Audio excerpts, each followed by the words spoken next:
Ramazon oyida hamma quvvatiga qidirib qolishadi.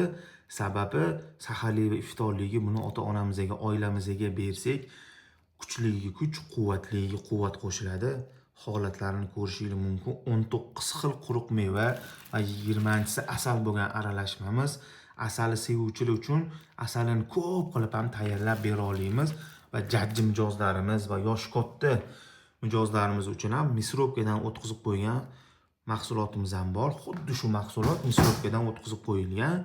Bemalol murojaat qilaverasizlar. Ham foydali, vitaminlarga boy, tuzlanmagan, qovurilmagan, hammasi o'zimiz biladigan tabiiy mahsulot, organizm uchun yengillik bo'lmagan, organizm o'rgangan, kuch-quvvatini yillar davomida sezib yurgan mahsulotlarimiz turshak, magis, handon pista, kishu ko'rishingiz mumkin. Kerakli nomerlar 24/7 ga yoquv, bemalol murojaat qilaverasizlar. Sizlar uchun biz xizmatdamiz.